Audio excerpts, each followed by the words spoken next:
Disclaimer. All views expressed on What Makes Us Fire are solely those of the person or persons giving them. What Makes Us Fire does not represent or claim to represent any particular city or fire department, and therefore make the claim that all views and standpoints are affiliated with What Makes Us Fire and with What Makes Us Fire only. Any mention of certain fire departments or cities within the interviews are solely for informational and opinion-based dialogue. In short, if you have a problem with what was published, just say something about it, and don't be a Richard. What's up, What Makes Us Fire family? Thank you for joining me on this episode. Today, I have a very special guest. His name is Trevor Madrid. I call him the dancing TicTok firefighter. He is a man that is battling cancer. Firefighter that is battling cancer. I discovered Trevor on TikTok of all things when I saw him dancing to TikTok videos hooked up to chemo with the tubes and the machines. This man was standing up, dancing, and putting a smile on his face. But what was even better was seeing the reactions from his followers, the support he was given. But even better than that, the hope that he was giving people simply by putting himself out there and showing strength and putting a smile on their faces. What Makes Us Fire family, this man is strong beyond belief. He is doing something that is literally putting hope in the hearts of people that are battling this horrible, horrible disease we call cancer. Let's all give Trevor Madrid a warm welcome to the What Makes Us Fire family.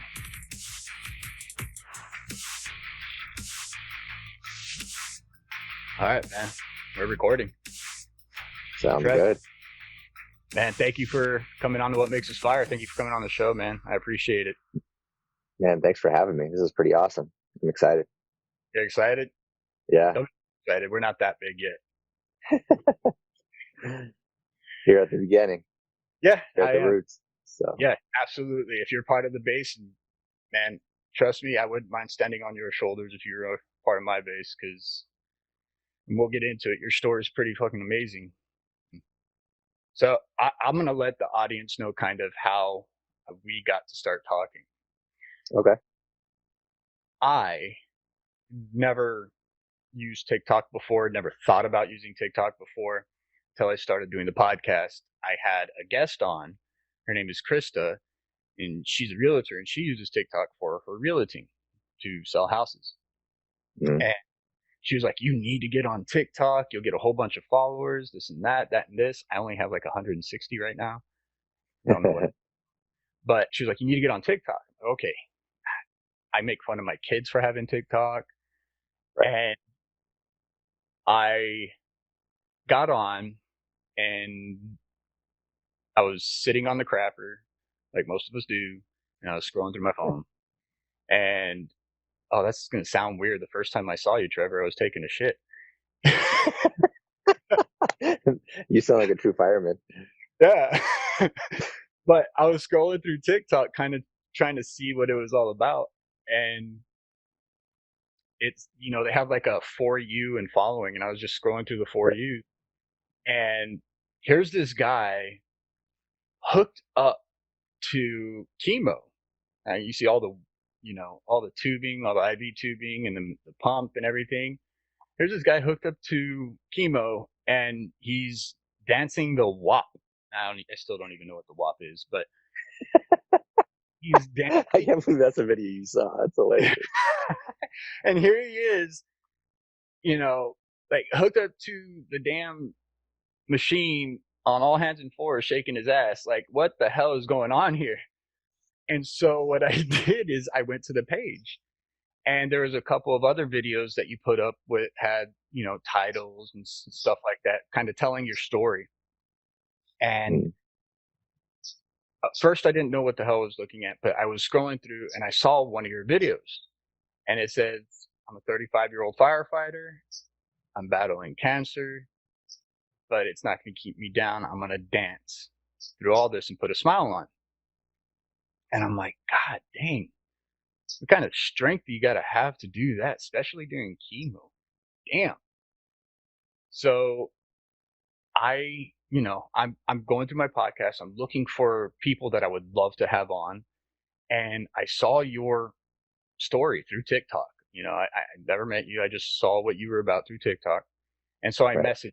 I took a shot in the dark, and I was just like, you know what? He looks like somebody that I think really has a badass story to share.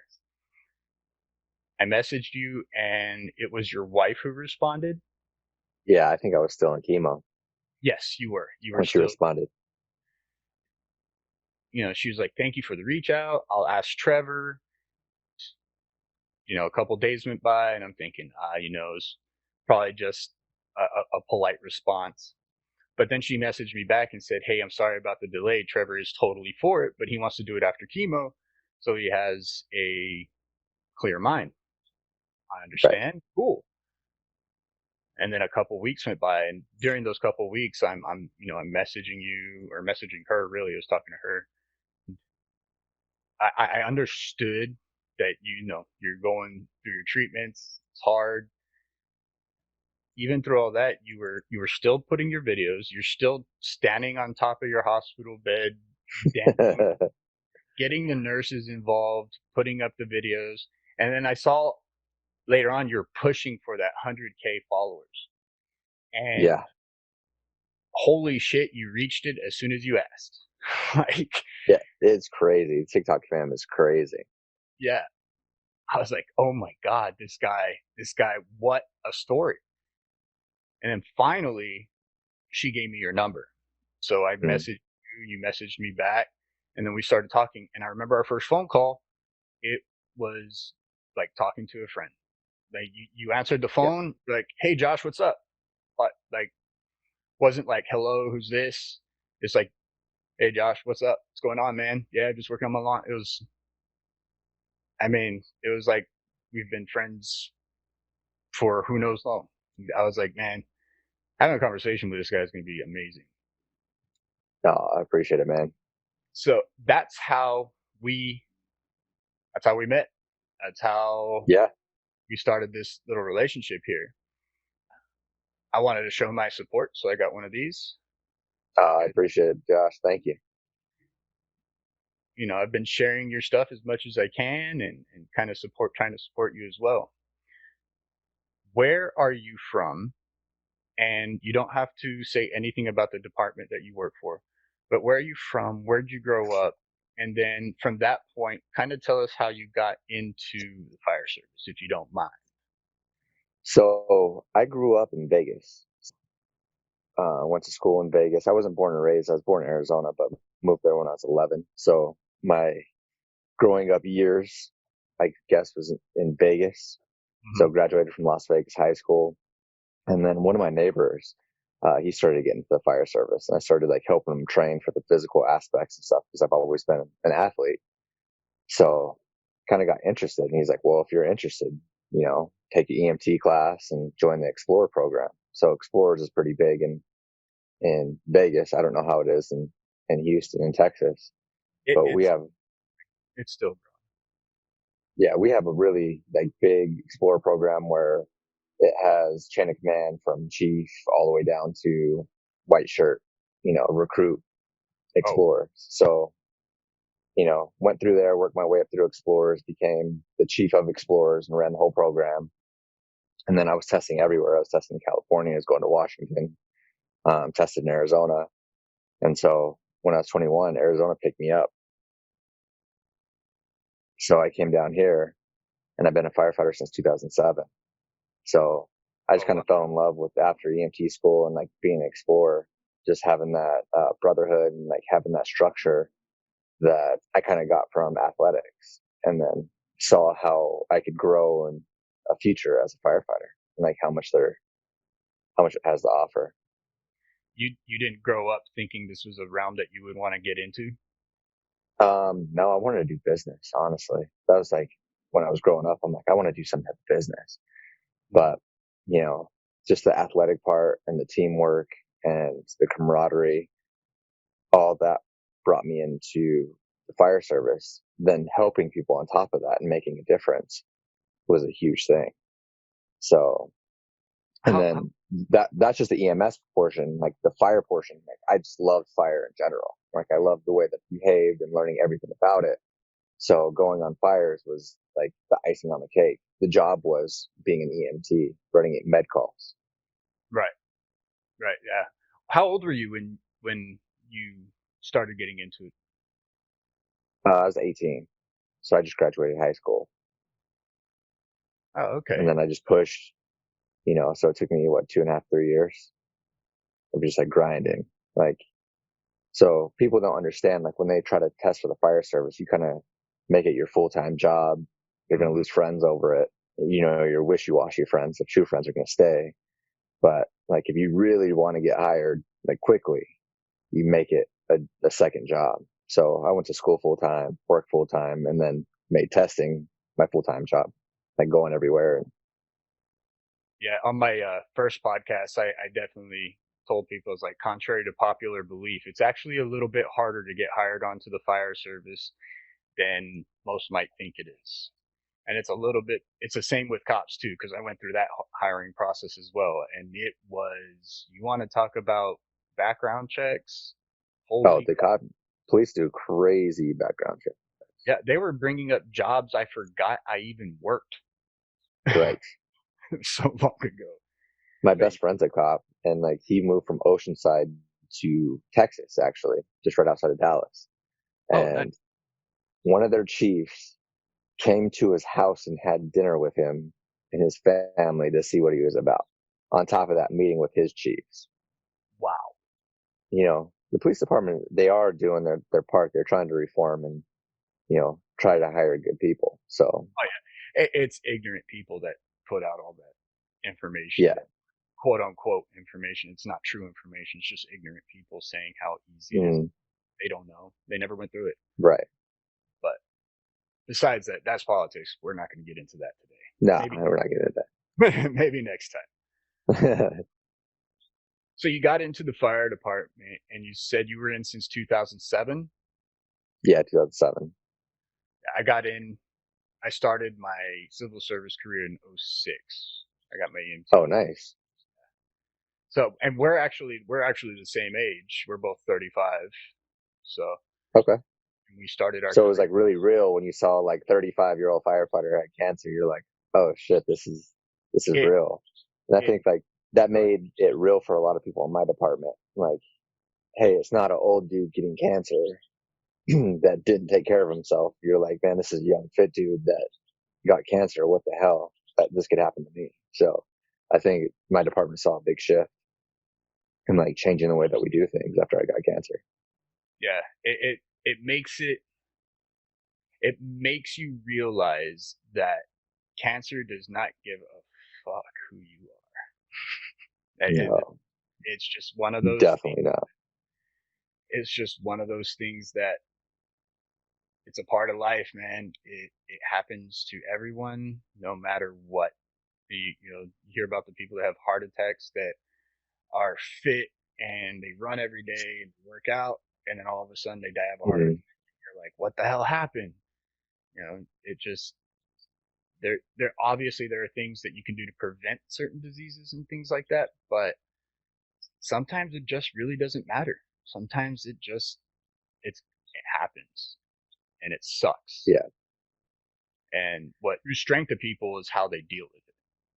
Yeah. I think that contrary belief though is like firefighters are more likely to die from cancer than anything else. And so I think that's where we're going to get into like me starting my TikTok.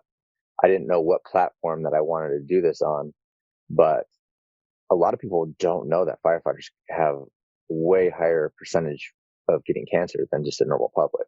We are Uh, 4 times more likely than the general public to get any type of cancer. Four any times. type of cancer. And then on top of it, we get really, really rare types of cancer that normally don't happen. We get childhood cancers or brain cancers or stuff that doesn't happen all the time in the normal population. It's just because of what we're exposed to. We're exposed to so many different carcinogens that cause it. I believe last year 130 firefighters died of cancer. Hmm. So they're not really considered line of duty deaths, because a line of duty death is within, like, on your shift or 24 hours after your shift. Correct. So Well, in I think they just passed a bill. I don't know if it was federal or Texas, but I know in the IAFF at the Fallen Firefighter Memorial, people that have passed from cancer later on down the line, it is now considered line of duty because of yeah, the presumptive bill that passed, and it was. I was just talking. I was just talking about the numbers, the actual numbers that you see that of firefighter deaths, like for the year. Oh Like they yeah. have a cancer section and then they have a line of duty death section. So it's misconceiving. Like, if young guys looking at this, they're like, "Oh, I'm going to die in a fire, or I'm going to die of a heart attack." They don't really see the cancer part. So I want to educate the young people coming up. So if you have young people watching, Mhm. hey, you got to take precautions and be safe and take the new SOPs seriously that the departments are implementing. Right. And for people that don't know, our job is hazardous on the cancer side of it, in that today's materials, today's fires don't burn like they used to. 20 years ago. 20 years ago, there's a lot more natural things in our furniture, in our homes.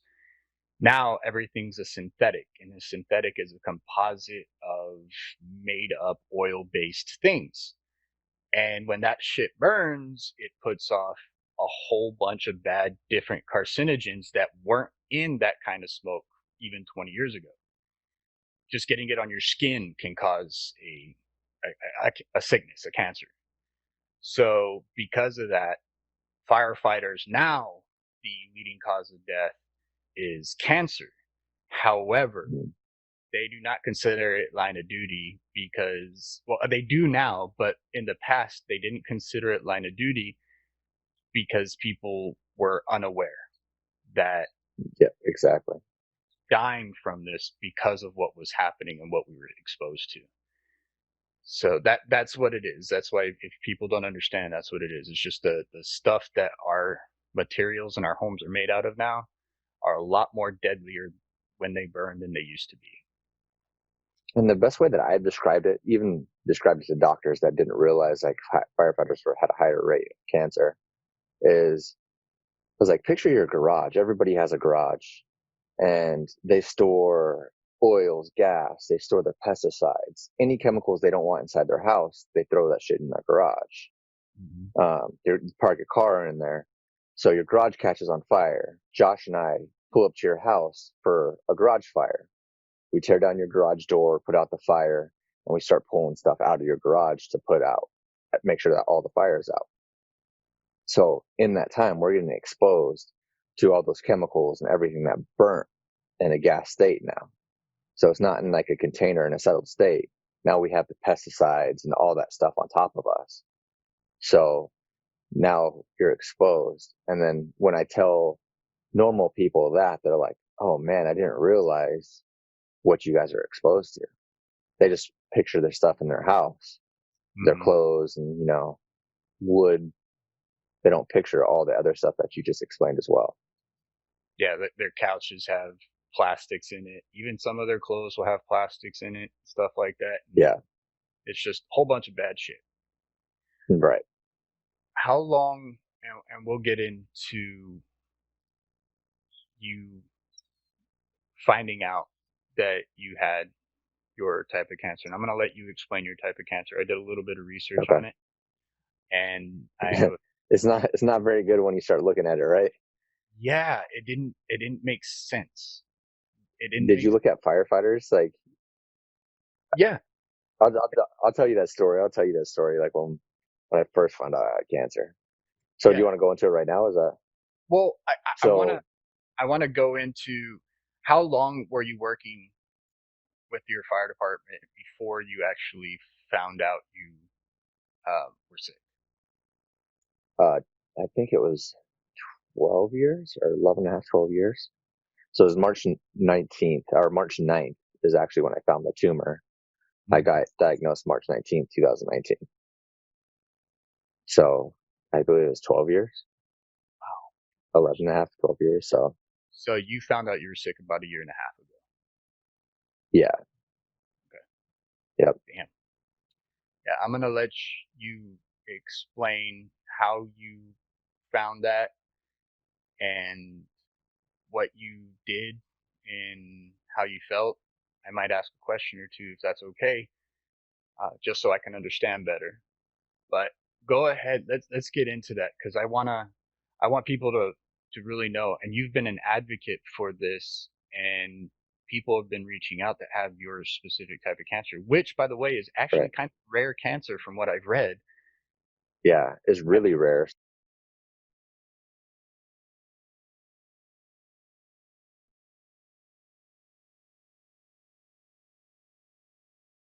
I have synovial sarcoma, Hmm. and 2018, I don't have the numbers for 19 yet, but 2018, I think 513 people had my cancer out of the whole nation.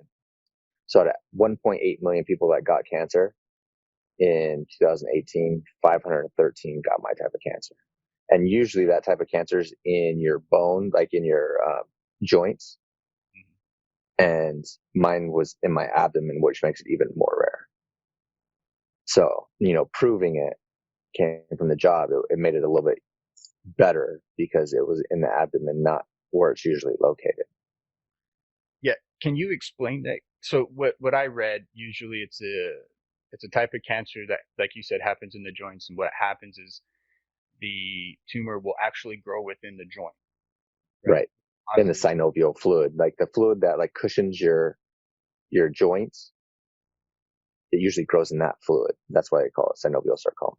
And it usually goes undetected for a long time because if you just have knee pain, you think, oh man, I sprained my knee. You know, 2 years later, you're like, man, my knee's still bothering me. Finally, you get a doctor to test you. It's too late. It's already spread into your lungs and it's spread like all over the place. So I got super fortunate how having mine in my abdomen. So you want to go into how I found it? Is that Yeah, yeah, and and I appreciate you kind of explaining what it was because I yeah, wanted you're going to do a lot better. I might start explaining it. You're going to be like, no, no, right? man, it's this. No, definitely not. So how did you find out it was? I mean, so if just being totally ignorant, if I saw a lump in my abdomen or lower abdomen, automatically I would think just maybe hernia or something like that. So it wasn't a lump, bro. It was like it was underneath the skin. You couldn't feel it. Like so, doctors tried to fill my tumor, but there's only a couple of them that actually knew how to palpate and fill it. Mm-hmm. So the way that I found my cancer, probably a month before I actually found it, my daughter, she was 2 at the time. She kicked me in the abdomen, like she gave me a heel kick and like Ouch. kicked me right in the side. And I was like, oh my god, that hurt so bad. And I was whining about it for like 20 plus minutes.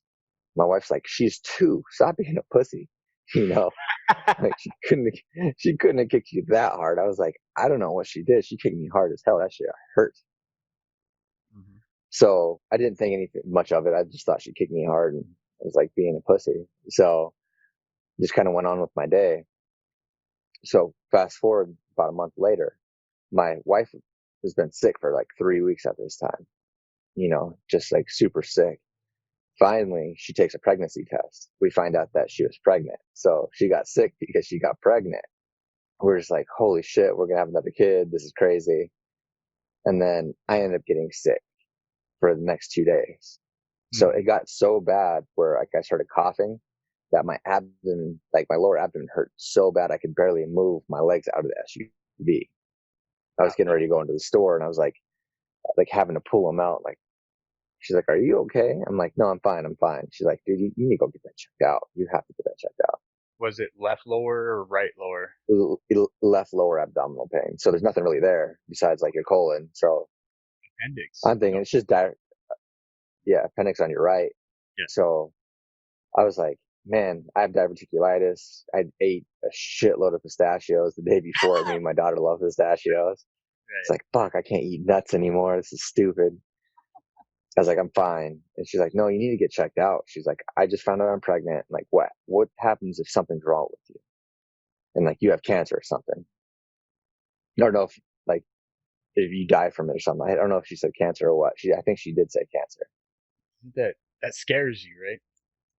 No, so like I was like, fuck, I don't have that. I'm 35. I was 34 at the time. Like, I'm not going to be that tweaker that goes to the hospital for abdominal pain.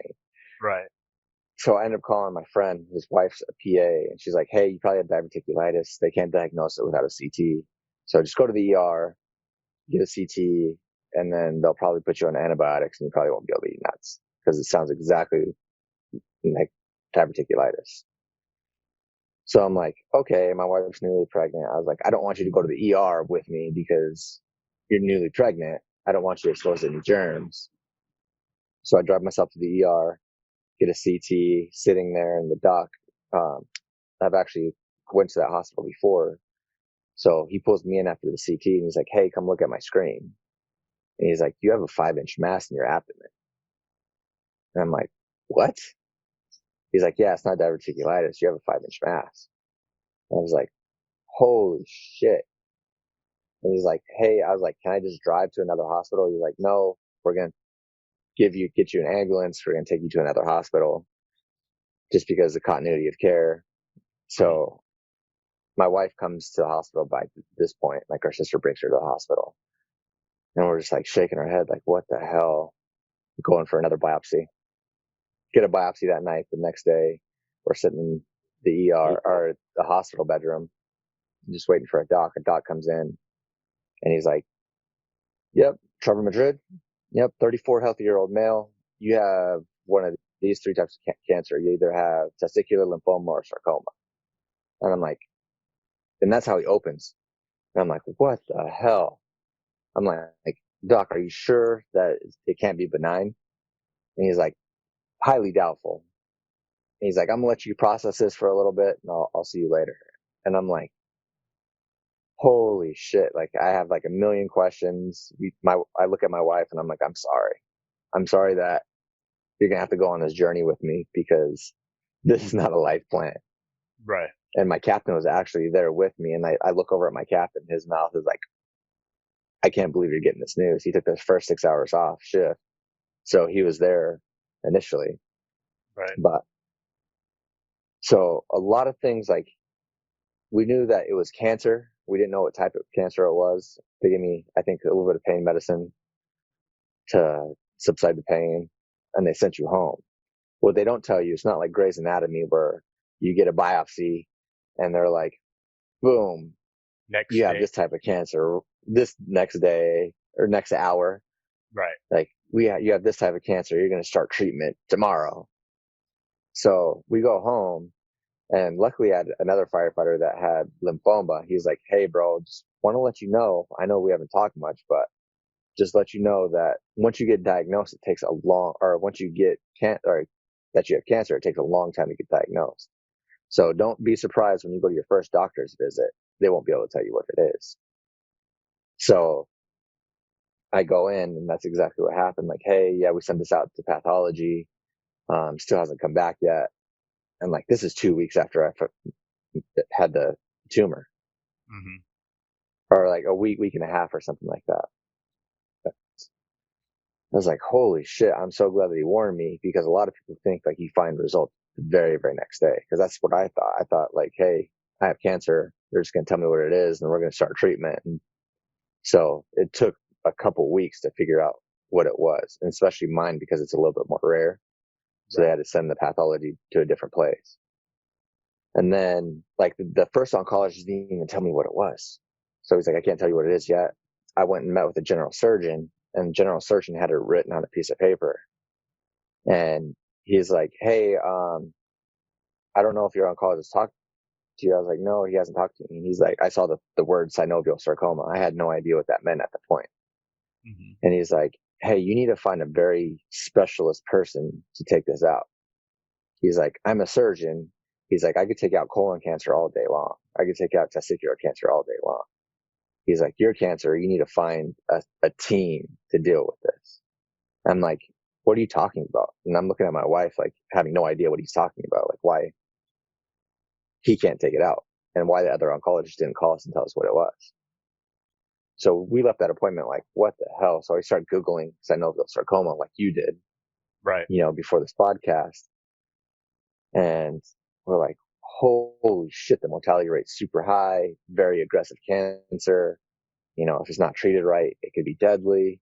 Especially And if I'm it's like, caught early, is what I yeah, read.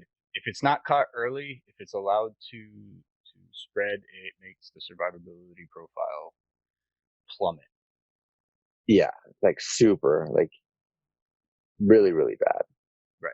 So we're Googling all day. My wife's newly pregnant.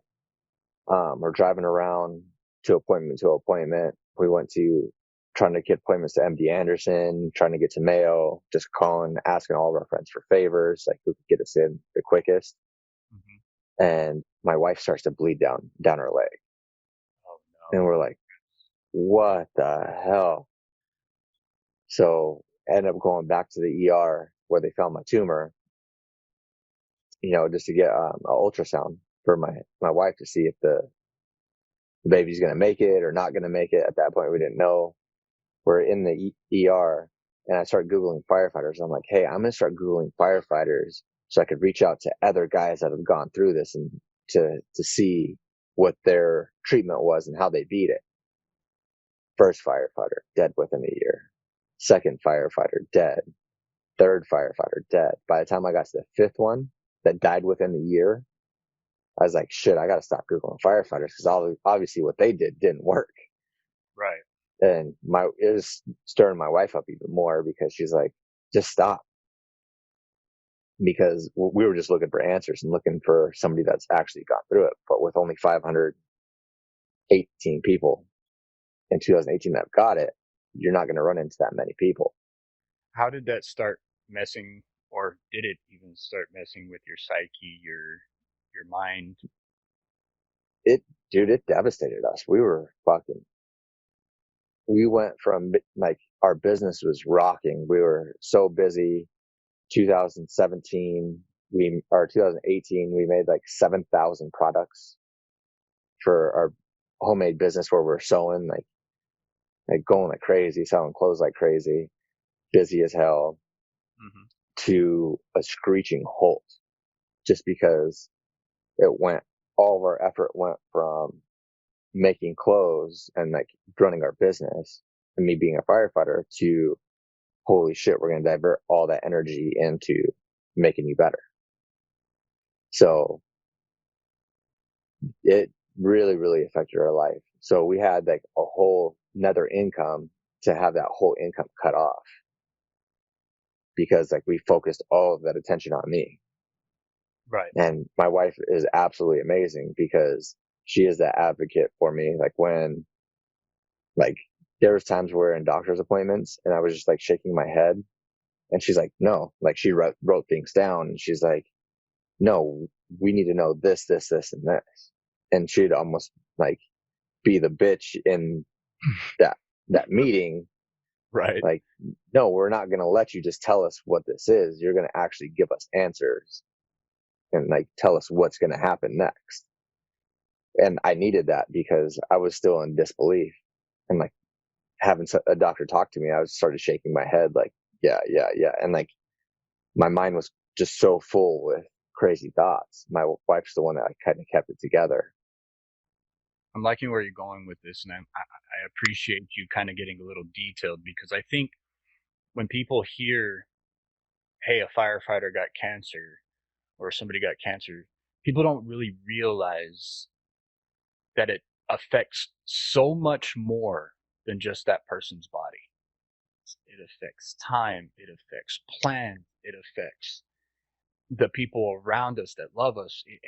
There's so much more when something like this happens that people aren't really aware of. I think. I think when people hear, "Oh, they got cancer," it's man, that sucks because they're Yeah. sick.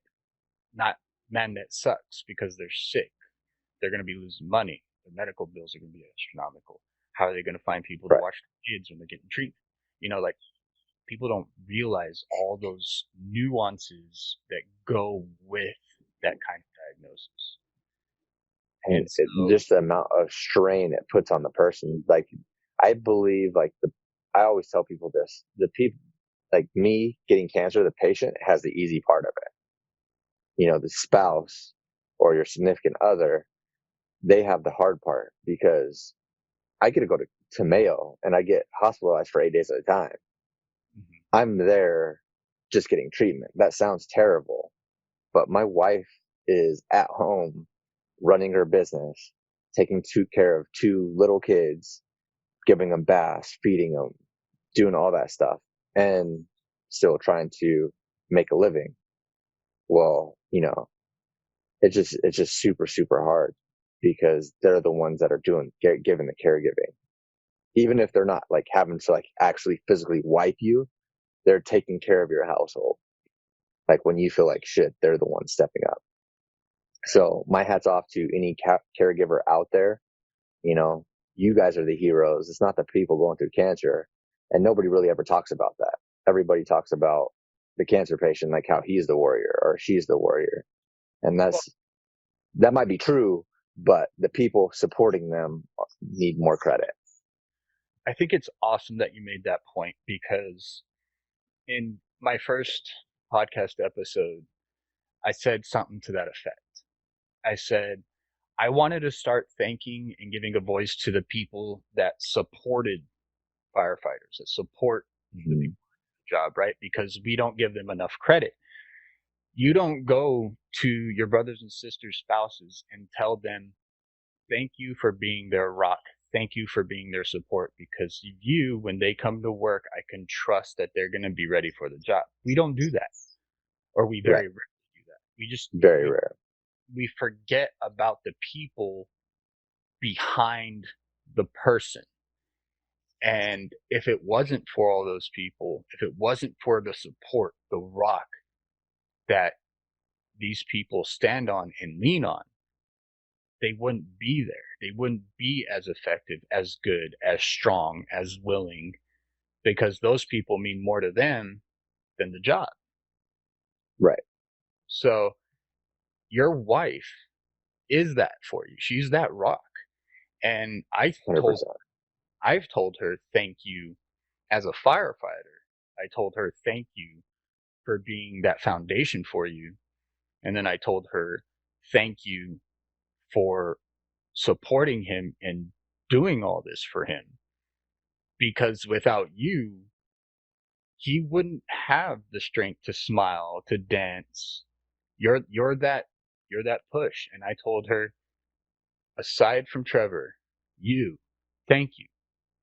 From Yeah. me to you, thank you for being that for him. Because you are that for him. Trevor is my brother in the brotherhood of being a firefighter. And if it wasn't for her, who knows if we would have ever met and been able to share this story. And honestly, without her being here for me day to day, there's no way that I would be able to be this positive. So like if she wasn't taking care of things at home and making sure everything was all right, that's why I'm able to be so positive and have that support from her. So I'm very, very appreciative for my wife and for what she does. And honestly, like she makes it to where like, hey guys, like if you guys come over, please have a mask on, don't give Trevor a hug, don't. And she set these rules to keep me safe. Mm-hmm. Because like when I first got, after my very first chemo treatment in 2019, the guys came over and they redid my bathroom. So there's probably like 12 guys here. Right. I gave every one of those guys a hug. I ended up getting the coronavirus. It was a different strand than COVID-19, Right. but I was back in the hospital in the ICU for 5 days. Ah, yeah. So, like without her setting these boundaries, because like I start getting lax, like, oh, I want to see people, or like I want my family to come over. They're like, well, did they get flu shots? Are they sick? Have they been around anybody sick? She's thinking exponentially, where I'm thinking short term, I just want to say hi. So, she's looking out for me from all different angles, where I'm just looking one dimensional. I'm glad you said that because that actually just made me realize something. I didn't realize how lonely it can get when you're sick like that because of the parameters you have to put on yourself for your safety. Right. Uh, that's the first time you just saying that made me realize, wow, that can get pretty fucking lonely.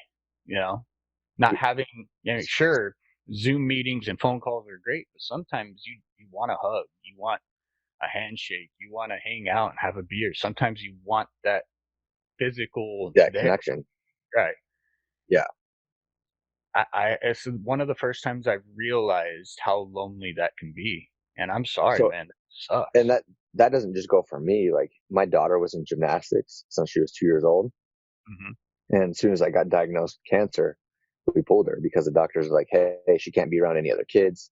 She's like, does she go to school? And we're like, no, she doesn't go to school. And they're like, thank God, that's like a petri dish for germs.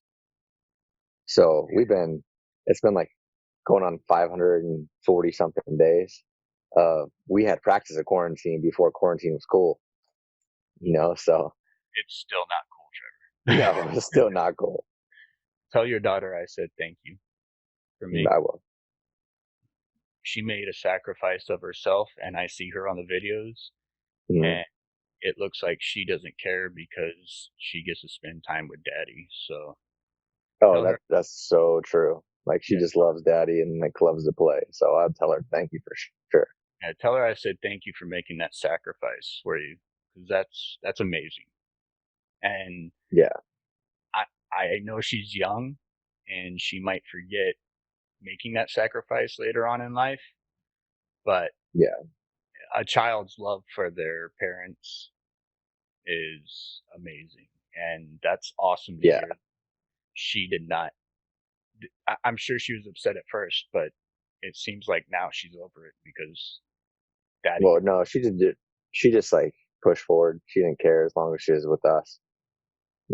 As long right now she's a little bit older now. So when I leave for the hospital 8 days at a time, you could see her starting to get kind of angry with me because daddy's leaving her. Right, So it's not like I'm going to work and she comes to me at work. It's more like daddy's not coming home for a week. right. So I could see like her kind of get angry.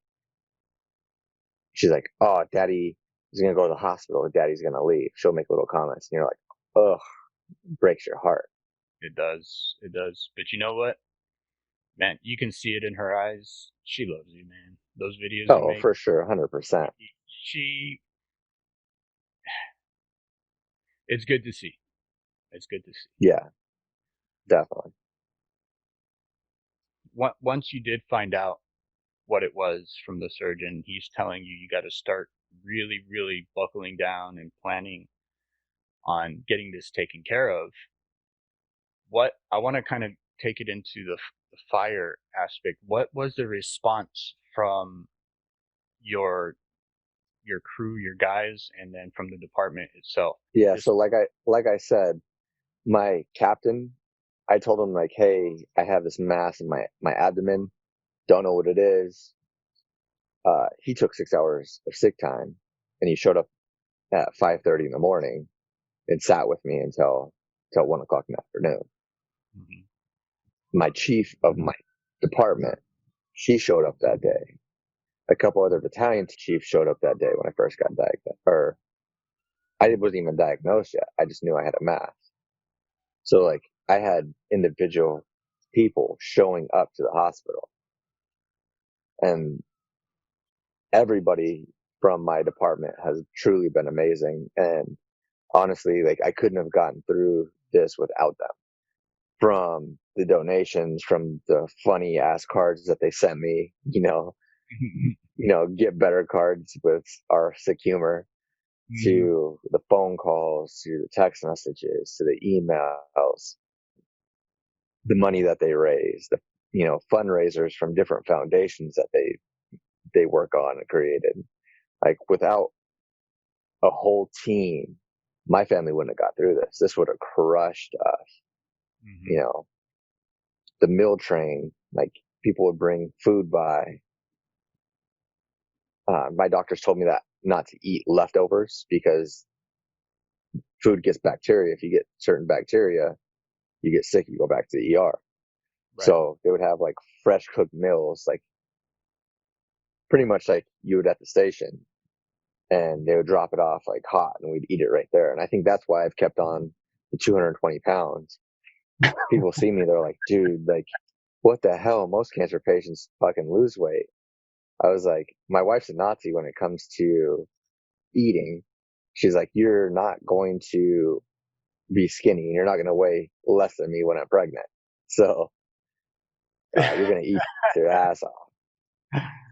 Oh man. So, but man, like it's just truly amazing, like how much support you get from the guys. To the wall that's right behind me that built this patio area. One of the guys that's retired came, and he was a block layer his whole life. He laid block. Other guys that came and did my front yard, like helped me work, and it's just amazing, just the response that I've got from my brothers and sisters from my department. The fire family is real, and I It is. think if I was in any other sector, I think even more so than PD or like fire family is absolutely amazing. That they have your back and that they come like whenever you need them. Like you need anything, you call, and 10 guys will be open. So I'm just very, very appreciative of the guys that I work with and the guys and girls that I work with. They're pretty amazing people. It sounds like it, and it's actually a pretty common story. We had just a couple years ago, we had a guy who was diagnosed with leukemia, I believe it was. And if I got it wrong, Hmm. I'm sorry. I can't remember right off the top of my head, but we stepped up. The whole department stepped up. People were working trade shifts for him after his sick time. Oh, I didn't even talk about that. How many people just donated trade shifts? Like they Yep. didn't want anything back from me. Right, They just and then worked my shift and they worked it for like a month and a half. we've done it for. They did it for a year and a half. About a year and a half, people were working for him every shift just so he can be paid. He can build up the sick time because trade time is just like him being there. It's just another person. So sick time was still building. His holiday time was still building. All this, we were doing it all for him so he can get the treatment and take care of himself. He's retired now. He medically retired uh, due to the cancer. He beat it, thank God. He still has some complications from that, but the brotherhood that was shown is bar none. It's Yeah, I don't think I've ever seen that anywhere else. no. Somebody that are that selfless and that giving, because time to me is worth more than money. Mm-hmm. And people giving their time to be away from their families to work those shifts for me, it means a lot. So, Can I ask how the department or city responded to the and it's going to be a little touchy on how you explain it, so I want to make sure I ask the question correctly. okay. What the response was when it came to workman's comp and or it being a job related illness? And the reason why I ask is because there's a bunch of stories right now throughout the nation where firefighters are getting pushback from the city when it comes to saying it was a job related illness that should be workman's comp. And I don't, I blame the city and I don't blame the city because I understand that when it comes to money and treatment for that kind of illness, it's expensive as hell. It's very, very, Yeah. very. expensive. So from that aspect, because the city, people don't realize cities are technically quote unquote like small businesses. They run on taxpayer money. And when that money Right. has to be used to treat somebody that's sick like that, that's a lot of money. I mean, you're talking hundreds of thousands of dollars sometimes. Right. So I don't blame the city on that aspect when it comes to kind of fighting that. What I do blame the cities that do that is when it feels like they're more concerned about the money than they are about the person. Right. So it's a hard balance to understand the city's point of view in Hmm. comparison to everybody else's. You want your department and your city to back you because you're literally risking your life for the citizens of that city. Right. And so when something like this happens, you hope, want, and even I would say expect to have that support.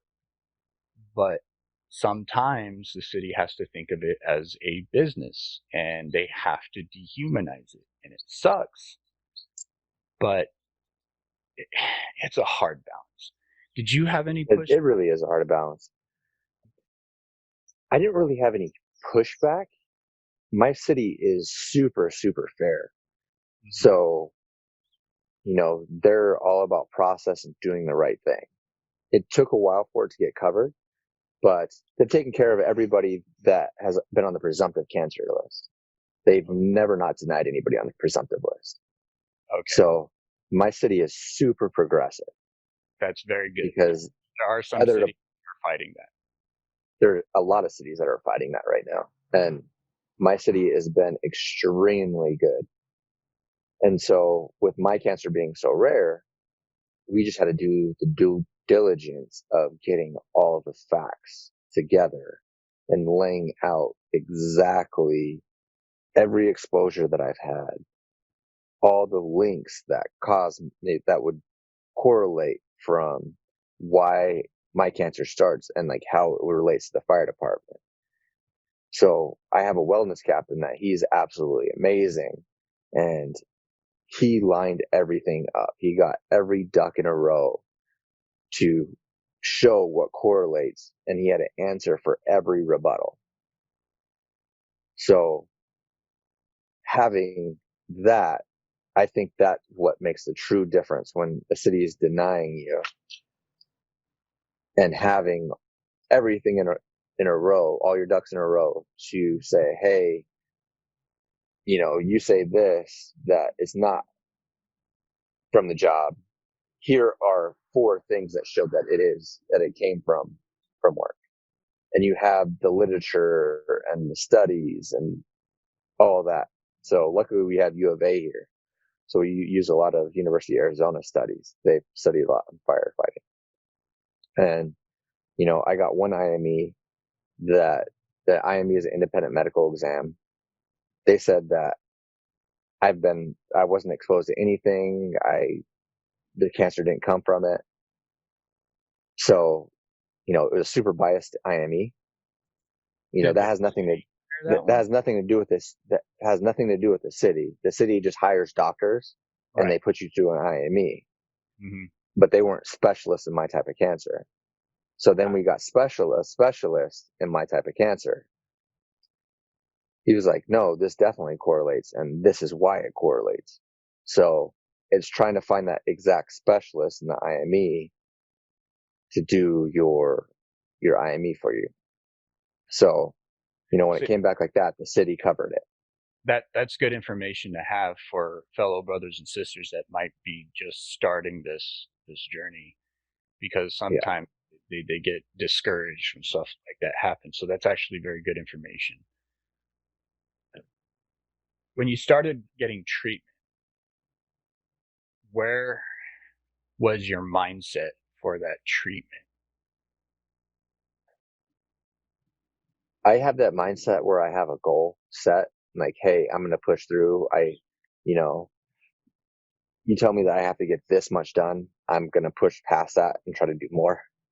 That's the way that I've been with like trying to get hired for the fire department through my life, like doing fitness competitions. Like I'm always going to try to do more to better myself. So I had that mindset, like I'm just going to go gung ho and get this in. I wanted to do more stuff like this and like be open and help other people out. But I don't think I was in the headspace to do it because I was still trying to get all my stuff in a row for workers' comp, worried about that, worried about things that I really couldn't control at that exact moment, but I was trying to. I think that was a hard part, watching my wife struggle with it because everything that we read, she didn't know if she was going to have a husband for, this Christmas coming up. Right. Looking at that, I think those were my challenges, is like worrying about my wife, worrying about my family, not knowing if the treatments were going to work. But I was lucky enough that, chemo did work on my type of tumor. It actually it didn't shrink my tumor. It killed my tumor. It killed it by like 70%, my first one. That's awesome. So actually knowing, like moving into now, knowing that my tumor responds great to radiation and I have one of the best sarcoma surgeons in the world, I'm able to be happy and positive and smile through this. And like, cause I understand, I know what's going on. Like it's not new territory to me. So I think when you first get cancer, it's hard because you have no idea what life holds. Right. And like, it's easy to get down and cry. But my suggestion to people is like, hey, you could have a bad day. Just try not to have 2 bad days. And if you do have 2 bad days, try to make that third day great. Spend it with your family, do what you do, make yourself laugh. If you love to watch movies or whatever, never, like I tried not to have 2 bad days in a row. How did the first treatment, from what you were expecting it to be to what it actually was, how did that physically, what was the physical response to your body? Because I've heard a whole bunch of different things from different people that have gone through chemo and radiation. Some people actually handle it pretty well. Others, it's a kick in the fucking nuts, and it was something more than Yeah. what they expected. How does how do you how does your body react to those treatments, and then how did it compare to what you thought it was going to be? So chemo, when you first get it, like you first get it and it's going in your port or your veins or whatever, it's super anticlimactic. You think that it's going to have like all these crazy side effects right away. And like you start getting it and you're like, oh, this is it. So what chemo does, chemo and radiation, they're cumulative effects. So the more you get it, the more you get like the nausea, the vomiting, the, diarrhea, whatever it is you get, it compounds as you get more treatments. So when you first get it, it's very anticlimactic. You have to learn how to take your medicine. So the first time I did 5 days of chemo, the first 6 rounds of chemo I did, they were 5 days hospitalized, and I was super fine in the hospital, got nausea meds in the hospital, came home super fine, thinking I was great, thinking I was super human. Like, God, that wasn't bad. Didn't take my nausea medicine because I felt good. Threw up like 38 times, had to go to the ER the next day for an IV because Wow. I ended up having to get an IV the next morning because I threw up 38 times throughout the night. Hmm. And I called the guys over, they came and gave me an IV just to get some fluids back in me. And then I had to go to the ER because they had to give me more fluids because I was just so dehydrated from throwing up. And they had to give me IV medication to stop me from throwing up as well. So when you first get chemo, make sure you take your nausea meds when you first start, because take that lesson from me, that sucks so bad. I'm not a person to take pills. Like my surgery, when I had my abdominal surgery, they gave me 3 days of pain pills and then I was good after 3 days. So I'm not like a pill person. Like I don't want to take pills, but nausea medicines, I set a timer in my phone and it goes off every 3 hours. And I just switch back from Compazine to Ativan, back and forth every 3 hours. So you really want to take your nausea medicine. It's like almost like a child fever when you switch Motrin and Tylenol for kids. Mm-hmm. It's almost the same exact thing. And it's a constant thing for you. It usually lasts probably like 4 or 5 days, like where you really have to take nausea meds like that. Then after that, I could clean off. How did this affect you mentally? How did it? How did your mental health hold up during pretty much the whole process, but especially during your treatment? How has it held up? I think now is better. See how I could answer that. You go through your days. Everybody, you're allowed to like feel like shit and allowed to cry and allowed to like feel emotions. Because if you don't, you're going to be dealing with so much other stuff. Like if you suppress it. So it's good to get that emotions out. And luckily I had my wife that the days like where I would cry on her shoulder and the next day I'd be fine, but then she would cry on my shoulder. So to have that support and have somebody to lean on is super important, I believe. Because without that, without like having a sounding board and like, hey, it's going to be okay, like we'd reassure each other through this process. Because there's some days you just don't know. You're just like, oh man, I just feel like shit. I'm just having a bad day. Or like if I am having a bad day and I don't realize it, my wife will call me out on it. She'll be like, hey, you're being an asshole.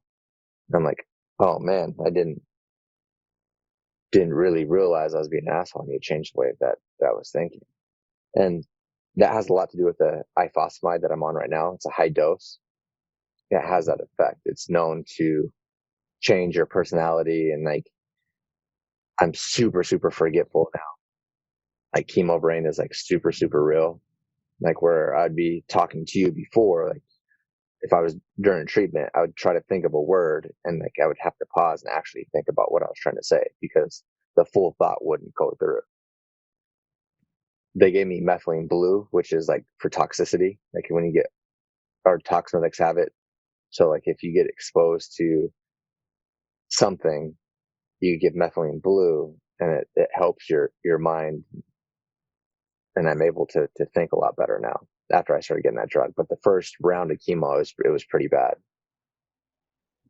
That part of my mental health was hard. During this process and it's going to be a little bit of a deep question. You don't have to answer it if you don't want to. During this process, have you ever, or has the thought of giving up ever crossed your mind? No, it's never came across about giving up. I have, a daughter and a son, like, and my wife, they need me, you know, they definitely need me. So me wanting to give up and not be here for them, it's almost like an asinine thought to myself. I know that people go through that and think about that, but for me, it's not a choice. I'm going to get every treatment possible. Like, for instance, like if synovial sarcoma was in my ankle, I'd be like, chop off by my knee, just so we make sure we get all this cancer. I'll just miss a leg. I don't give a shit. Do what you need to do to be cancer free so I can be here for the kids. But can't really do that being in your abdomen. So, Right. I would do anything to be here for them. Yeah. The reason why I ask is because, like you said, there are people that sometimes get to that point, where it almost feels like no matter how hard they're fighting, there's always a couple steps back or something else comes up or something like that. And it's not bad to have that thought. No, You hope that they overcome it. You want, the people around you want you to overcome that feeling. But right.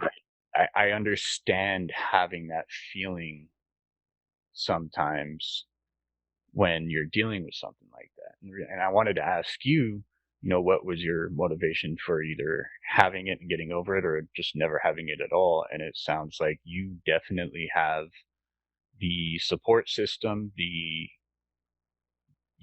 have your reason to not give up. And I think with the fire service and like the fire family, it's all about supporting the suck. Like when you go through an academy or you're in a shitty fire where it's like hot, it's not going to suck forever. So you just embrace the suck. You're like, hey, this is miserable for this time period, but it's not going to be like that forever. So it's super helpful that I've been in those strenuous situations. I've been through 2 different academies and, going through football, like just embracing the suck. It's almost like doing a plank. Planks suck, but you're not going to remember the plank tomorrow. You're not going to remember like that crazy squat routine a few days from now. You just embrace feeling pain and kind of suffering for a little bit. And it honestly, I think, makes you stronger for it. That's a damn good mindset to have. I see you keep looking to the side. Tell your wife I said hi, by the way. No, it's my dog. There's people out there. I have my puppy here. Lola, come here. Come here. My wife let her out to pee. Oh. It's a little Chihuahua Queensland healer. She's laying in the sun. Okay. I have my 2 huskies. They're downstairs right now. I'm surprised they haven't been howling at me, right? But still, tell your wife I said hi anyway. I will. I want to get into what got you or whose idea it was to start your TikTok. I call you the dancing TikTok firefighter. Right. And where did the idea come from to start these videos, especially while you're literally having the chemo pumped into you? As you're having the chemo pumped into you, here you are doing these dances, and no offense, we all know the quote unquote name, what people think about when they see a white person dancing. They don't really have a whole lot of rhythm. It's not true. There's plenty of white. However, tell Trevor, no offense, that you definitely had to learn how to dance. Right. And but with chemo, it makes it way harder too. You're like, this is crazy because your body just does not move the same. I bet this is me being a firefighter to another firefighter right now, okay? Right. So take it for what it is. Brother, you need to work on your rhythm. you can tell almost some of these dances you're a little bit uncomfortable. Right. Your body movements. Yeah. Where did the idea come from, man? Whose idea was it to start doing this, to start dancing and showing that strength and smiling through each and every one? Where did this idea come from? How did it start? So I wanted to do something, whether it was YouTube or something, showing me going through treatments. And I didn't want to make it where it was a not positive, not fun way to do it. I've had the TikTok app before. It was Musically, and I was saying like, hey, this is going to be the next up and coming platform to my wife, and we just never used it. So I started just making like little videos here and there before I started treatment.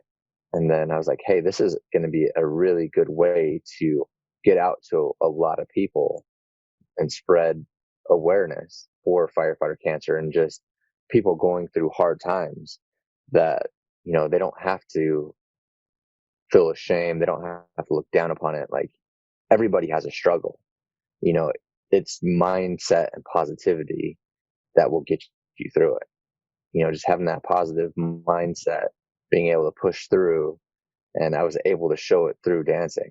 So the way that TikTok works is like it takes like the top content, and honestly, what people see for top content is like little dances and stuff like that. And it's funny, like you said, some of the dances I feel uncomfortable with because I am not a dancer. I'm a firefighter. I could ride motorcycles, I could throw balls, I could like do all kinds of other shit, but I was not a trained dancer my whole life. So we, some of the we, dances I'm like, holy shit, I we, have to learn. we can And you know tell. what? It's crazy because it's hard for the guys because usually guys at the station aren't that open. They're not open for scrutiny. They're not open to put themselves out there like you're able to do this podcast. A lot of guys would not do what you're doing right now because, you're setting yourself up to be open to, potentially thousands of people that have no idea about you. And you know how the fire service is. Like you get scrutinized for We saying bust, a word wrong. yeah, We we bust bust each other's balls all the time. way too much. Sometimes to a point where people don't realize how much that what they say, especially coming from a brother or sister, can affect us. Right. Sometimes, Sometimes. right? Usually, we understand what they're doing. They're just, you know, being dicks like we always are to each other because Right. it's funny. It's a coping. It's Yeah, funny and it's a coping mechanism to get away from calls. Like a lot of people don't realize our dark humor comes from all the bad stuff that we see. So we make fun of each other to offset the child drowning that we saw, the adult code that we went on, the person that got ran over on the freeway. You know, you make fun of each other and it offsets that and it gives like open dialogue to pretty much say anything you want. So you feel freely when you're with your guys and girls at the station because you're able to talk about everything. Because like I make fun of myself more than I make fun of other people, just to make it know that hey, I'm joking because I'm going to make fun of myself. You know, I'm usually a ginger. I'm not a ginger right now. I'm growing a little bit of gray fuzz in, but yeah, me too, man. you know, We're there. so You got more hair than I do, I can tell, but I got right. going too. I need to shave my head So, I make fun of my ginger ass all the time. again. And it's just to, open that conversation, open that dialogue. If someone needs to talk, they could talk to me about anything because I let all my guards down with the guys at work. So this was your idea to start doing the TikTok dances and everything. How has your wife? What did she start thinking? What did she do about it? It seems like sometimes now she's pushing you to do it. From the little bit I've talked to her on the messaging and stuff, and then seeing your guys' live videos from time to time, she pushes you sometimes to be like, "Hey, you you should do a dance right now. You should do something." Right. Because at home, like, I'm so used to, like, with the fire service, when I'm at home, I'm at home. Hmm. So now there's not that separation. Like, people want to see, like, kind of every aspect of going through this. So they want to see you at home. They want to see you, like, in a hospital. They want to see you all the time. So, like, sometimes I just want to be home with the kids. And, like, I get that complacency, like, of not wanting to have to learn a dance or have to, do that kind of stuff. But it's truly amazing. Like my wife pushing me to do it almost for the better because there's other people that use it for inspiration. Like when they're having a shitty day at chemo, when they're having like a depressed day, and I could put a smile on their face because they could see that like, hey, I'm not this crazy trained dancer that trying to boost platform by getting chemo, like, Right. definitely not what I'm trying to do. I'm doing dances to hopefully help other people out and spread awareness. When did you start realizing that your videos and what you were putting out there was more and it meant more than what it meant to you? Like, when did you realize that what you're doing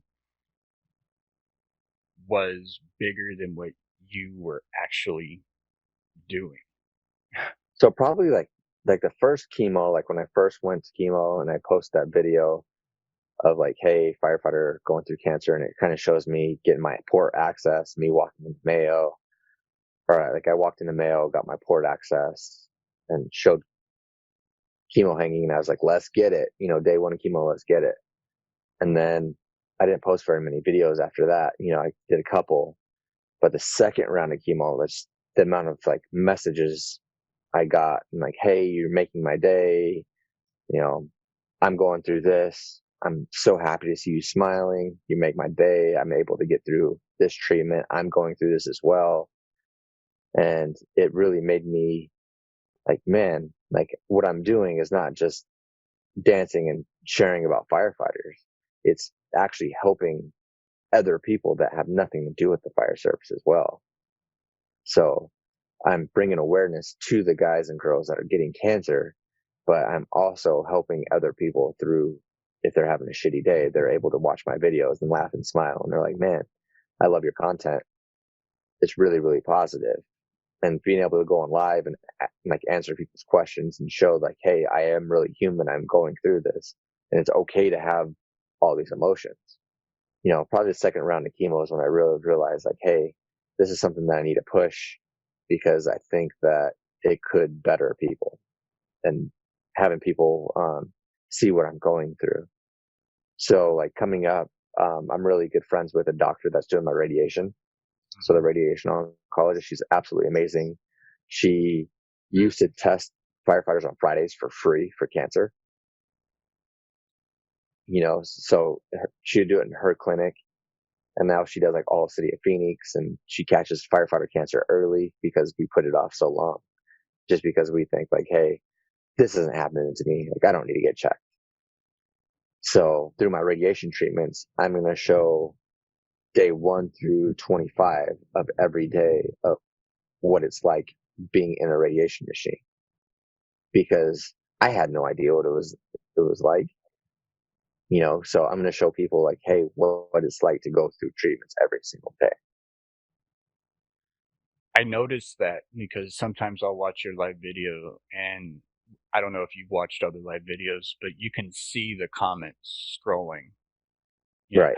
As a viewer, I can see other viewers' comments, and it's constantly thank you. It's constantly keep your head. It's constantly, I'm going through this, and keep doing what you're doing. You're making me smile. You're making this bearable. And it was amazing to see the impact you were having for putting yourself out there. And I started Right. thinking about it, and I was like, this man right here, this firefighter, has found another way to serve his community, a different community, but he has found a way to Right. serve a community. He's found a way to continue being what we are, firefighters, and that we are sacrificing ourselves. You're sacrificing your time. You're sacrificing your how people look at you. You're putting yourself out there. Mm-hmm. You're a sacrifice of yourself to help others. And when I saw that, I was inspired. I was in awe that you were able to find a way to continue being a firefighter. People don't realize firefighters are more than just people that run into burning buildings. We're the hand you're holding when you're sad. We're the person to try to calm you down. We're there to make you smile. We're there to show you that everything's going to be okay. We do so much more. We're your janitors, your plumbers, your electricians, your AC guys. We're all these things, and all these things have a little bit of sacrifice of ourselves for the people we have literally chosen to serve and protect in Right. our realm. And you found another way to do that, and it is awe inspiring, man. You show other firefighters what we should be about all the time, not just on the job. And I say thank you for doing that, because we need to realize that we don't stop being firefighters when we leave the job. It's something that's in us, right? People always say it's the Right. best job in the world. You know, you don't work a day in your life if you love what you do. But the Right. thing is for us, it's not a job. It is part of us. It's part of our lives. So we don't even really think of it as a job sometimes. No, So, most of the time we don't. right. And you have shown a way to continue being that for your community, for another community. And I just want to say thank you for doing that. Thank you for being that person. You have been amazingly, what's the word I'm looking for? You've been amazingly strong, and you have persevered, and you're continuing to persevere, and seeing your story and watching your journey, even through, you know, 2-minute 15 TikTok. seconds at a time. It's crazy what 15 seconds at a time, how big of an impact you're having at 15 seconds at a time, you know? Well, another thing like with TikTok is is how we consume content. I think we want Facebook and Instagram to be that 15 seconds and just consume like really fast and be able to like we consume content so fast and we get rid of content so fast. So I think that's what TikTok found that super interesting notch that we want to get as much as we can in a little amount of time as we can. And we don't want like ads in the middle of videos to like stop, consuming that content. Like we'll just keep scrolling through. Like I notice on Facebook, there's an ad and the video's not that interesting. I just scroll through. So it's just that perfect time, perfect place for me to actually be on TikTok and just weird, like how I was able to help people out. Like I knew I would be able to bring firefighter awareness and hopefully help some firefighters out. I didn't think how much impact I would have on other people and like lighten up their day and make them just even smile when they're just having a shit day. Well, man, you're making an impact on 100,000 plus people right now. And that is, excuse my language, but that's fucking amazing, man. That It's is crazy. amazing. That one And person can make such an impact on so many people just for sharing their story and yeah, sharing their perseverance and sharing their attitude. and honestly, I almost wish more firefighters would. I think that's why I'm kind of doing it too. Is like I want more firefighters that are going through this stupid disease or this crazy disease, whatever you want to call it, and kind of share their journey. Because I think what we do as a culture is like we just like where I say like I just like I almost appreciate the sucks because I know I'm going to get cancer free. And usually what firefighters do is they put their head down and they just power through and just go through. They don't really want to talk about it to anybody. They don't want to be open to anybody. And I think another thing is they're afraid of getting ridiculed by their peers, Absolutely. because like if I was just dancing at the fire station, like the old guys would just bust my balls. They'd be like, what are you doing on social media? So if there's anybody else out there that, needs to talk, needs to reach out, like I'm here and I'm like, I really appreciate your platform too, that you're looking out for the spouses and the wives and you're finding interested people to talk to and just bring, like, I wouldn't be able to reach your fan base otherwise.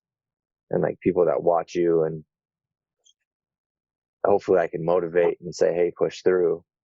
I don't look like I have cancer. I have like a crazy strong cancer and I'm going through crazy treatment. I've had like 900 plus hours of chemo and 31 treatments of radiation and 2 major surgeries. I have 2 more surgeries. So I just found out that my surgery just got canceled. It got canceled on Friday and I'm going to have to do more 25 treatments of radiation with a chemo pump. So I'm going to do chemo and radiation at the same time, which is kind of crazy. Very much. And then 5 weeks after that, I'll go get surgery to get my tumor removed, but they're going to take some of my colon. So I'm going to have an colonoscopy bag for 8 weeks. and then I'll have to fly back to New York to get pretty much my intestines connected back together. So it's just insane that I have to go through this, but it's one of those things. Like, I'm super happy that I could share my journey and hopefully help somebody else to ask questions about this, because I get a ton of DMs like, hey, how did you get it covered for occupational cancer? How did you do this? Like, what were treatments like? What should I expect for radiation? What should I expect for my surgery? You know, and honestly, like, we live in the United States. I would go anywhere for the best doctor. Like, don't be confined to your zip code for your doctor. If you don't like what they're saying and there's red flags, go somewhere else and get a second opinion. So don't feel complacent to say, I started this course of treatment. It doesn't feel right, but I'm going to keep doing it because the doctor's smarter than me. Get another opinion, because every doctor has a different way of doing things. And there's some people that are specialists that have a better way of doing things. So when I was at Mayo, they wanted to do a proton beam radiation. It was going to kill my left kidney. It was going to kill my large and small intestines. And they were just going to have to resect it all. My surgeon was able just to take out the tumor. And I have all my intestines intact. So, without my kidney, I wouldn't have been able to go through this chemo treatment right now.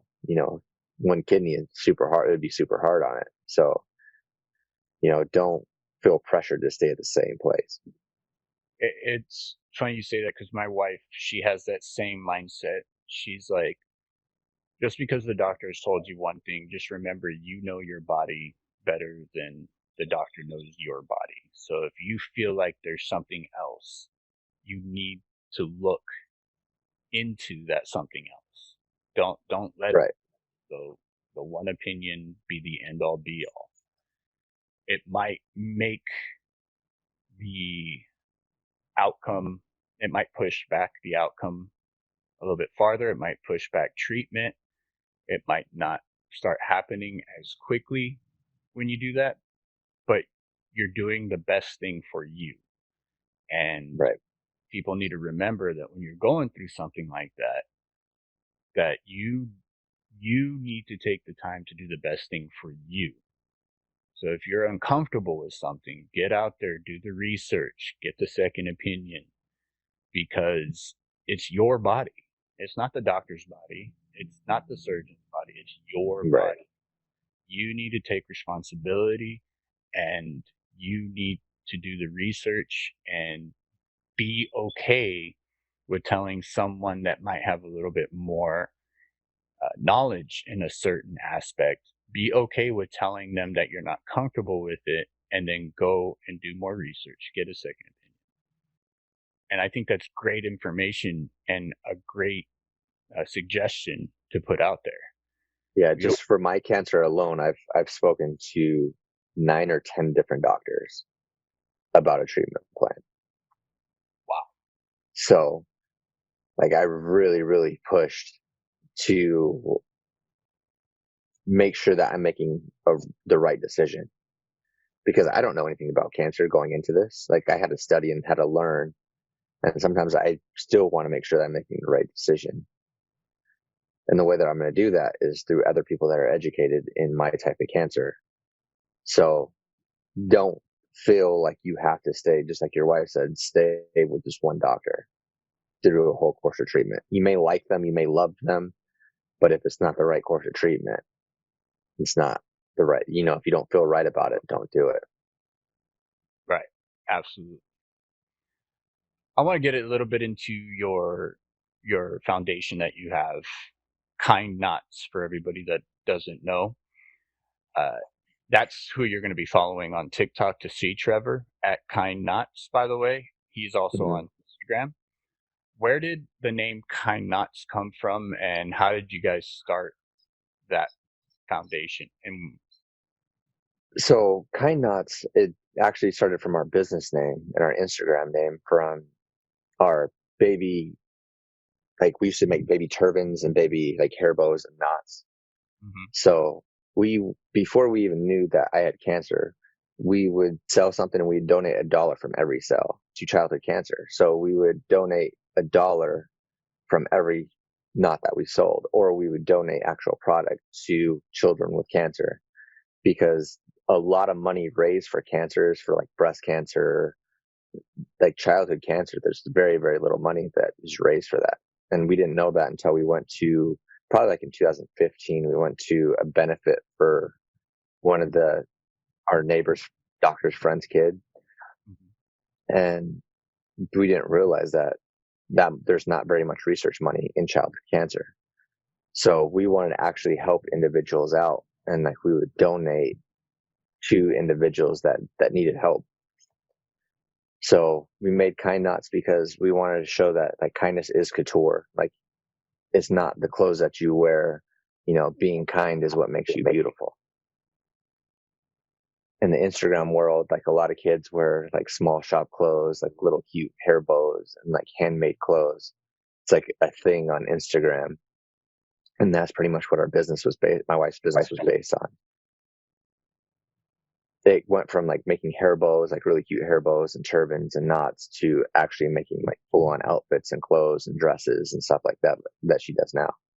So in 2016, we couldn't sew at all. Now we have 4 sewing machines on our dining room table and making all the clothes. And so you guys just kind of rolled that into what you were going through. So I made a Musical.ly in 2017 because I knew that TikTok was going to be big. Back then it was Musical.ly. I was like, this is like grassroots, like social media right now. And I kind of saw that it was going to blow up and it's going to be like the big next thing 3 years ago, but we never really did anything with it. So then I started posting videos on it again this last spring.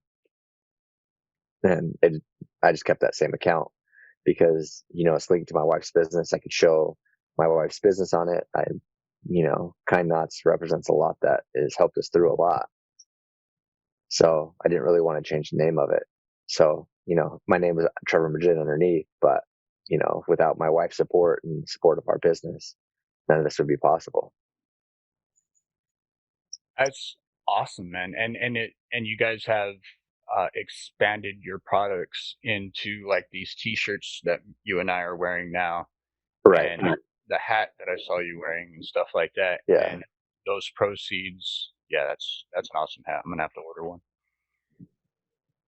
I black and red are my favorite colors, so I oh, like that's that. perfect. Yeah, so I'm gonna go ahead and order one. But then eventually I'll make like good hoodies and stuff like that. Kind of branched out into like clothes. So do those proceeds go to your type of cancer, or are they continuously going to the childhood cancer? Things have kind of changed right now. So I didn't want to do a GoFundMe. I was like trying not to do a GoFundMe because just the type of people that we are.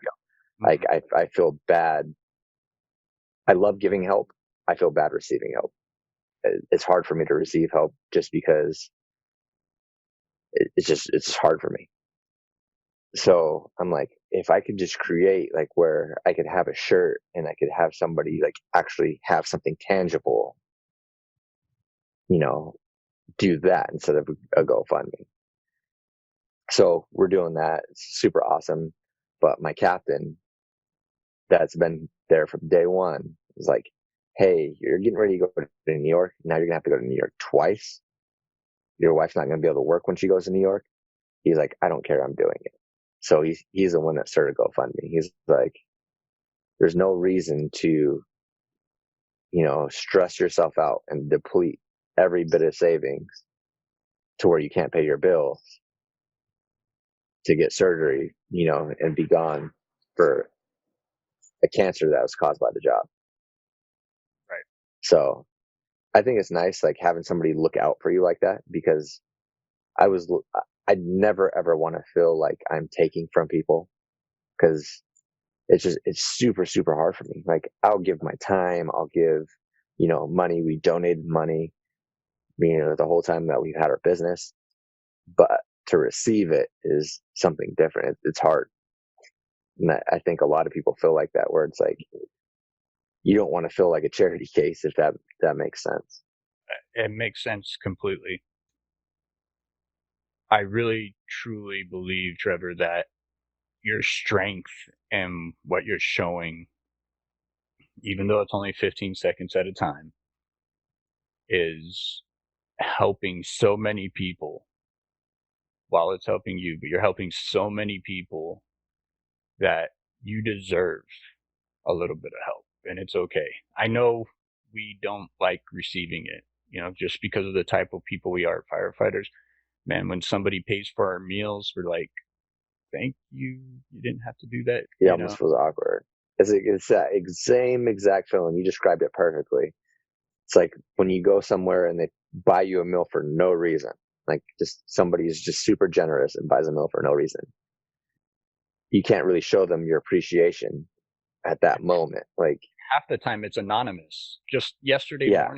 Yesterday morning, the crew, we went out for breakfast. So on Sundays during the weekend, if we're on shift, sometimes we'll go and we'll do a sit down. Obviously, we're still on shift. If we get a call, we have to get up and leave. But some random person, we have no idea who it was, paid for 8 guys' meals, and it was amazing. It's great. Thank you, but feels it feels like we don't deserve it. Is the best way I can Right. put it, because Yeah. we're just being us. We're just being who we are. Really do appreciate it. It's just, it feels like I said, the best way I can put it is, feels like we don't deserve it. We don't expect it. We're not those kind of people. So Right. I want to go ahead. I'm going to start wrapping it up a little bit. I know you have your kids you got to get to and everything. First, I want to say thank you so much for sharing what you shared. Um, you have made yourself, just like you've been doing on your videos, you've made yourself a little bit vulnerable by sharing the information, how it made you feel, what your family had to go through, your kids. And sometimes sharing that kind of stuff is difficult, because you're not, you have your own emotions behind it, but now you're putting it out there for everybody else to have their own opinion and emotion behind it. And sometimes that can be scary. And so I want to tell you thank you for opening up and being willing to share that and putting yourself out there like that. I truly do believe you are helping people by just showing who you are and your positivity through your journey through this part of your life. It's hard for me to put into words, Trevor, to tell you how appreciative I really truly am. And I know I keep saying the same words, but it's because I can't find the words to really express my gratitude towards you as a brother firefighter that's that kind of knows what it's like putting themselves out there.